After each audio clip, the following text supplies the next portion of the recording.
Hey everybody, Michael the Tutor 16 here. Today I'm going to be doing tutorial number 26 in Microsoft Excel. And the topics for discussion in this tutorial will be that I'm going to show you how to build a macro in Excel. We'll also do a reminder on how to add the Developer tab to the ribbon toolbar that we learned in tutorial number 25.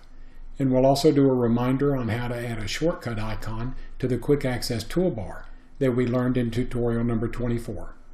The advantages of building a macro will be that macros will save you time by quickly being able to run formulas or any other repetitive action that you take when you work in your Excel spreadsheet. So let's go into Excel and I'll show you how to build a macro. As you can see, I've gone into Excel and I'm going to use the same spreadsheet that I've used for other tutorials. Today I'm going to show you how to build a macro.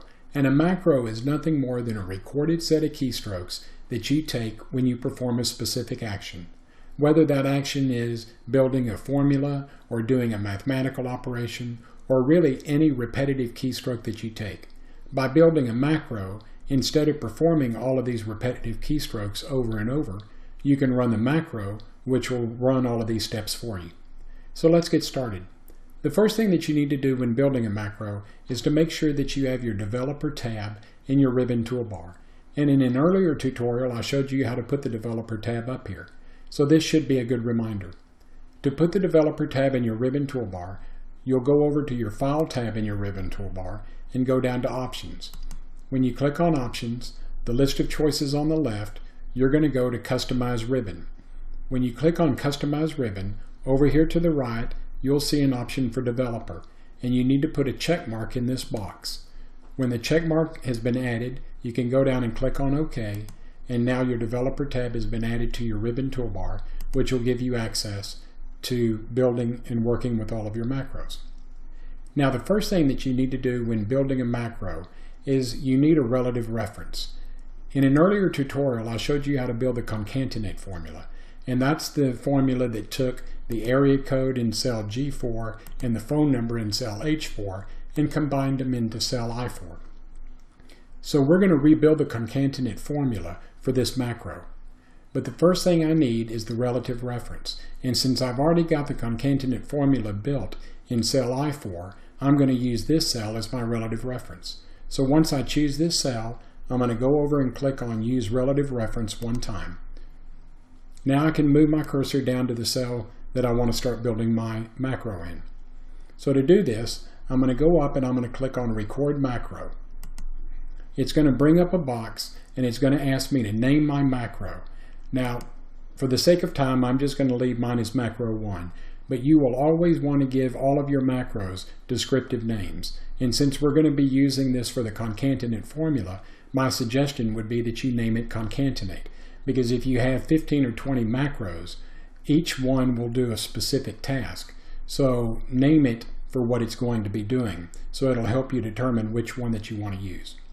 Now I'm not going to give it a shortcut key because I'm going to show you how to build a shortcut and put this in your Quick Access toolbar after we finish building the macro.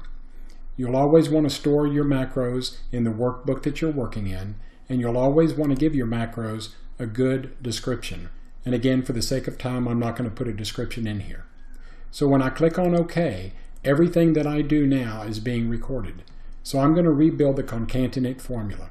So like any formula, I always want to start out with the equal sign because that's Excel's way of knowing that I'm building a formula. So after I enter my equal sign, I'm going to type in the first 3 letters of the word concatenate. So I'm going to type in CON, and then I'm going to double click on concatenate. And now I can start building the formula by entering the area code in cell G5. Now I need to put a comma in because I'm done with the area code. And now I want to put a space in because if I don't put a space, it'll run the area code and the phone number together. So to do a space, I'm going to go down and I'm going to say open quotation.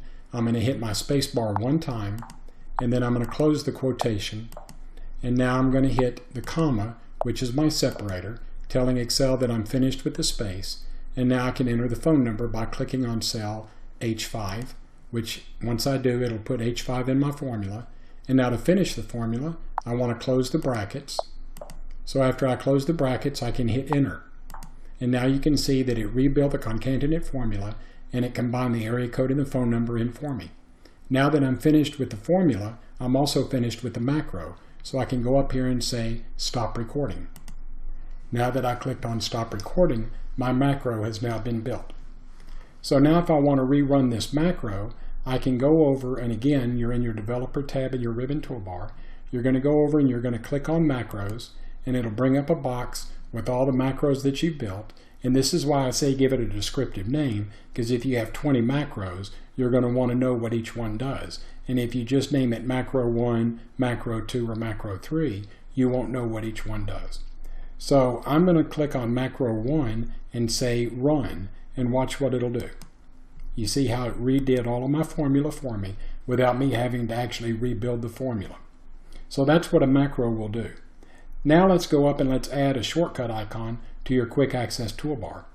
To do this, you're going to want to go over to your File tab in your ribbon toolbar, and you're going to go down to Options, and instead of choosing Customize Ribbon, you're going to choose on Quick Access Toolbar.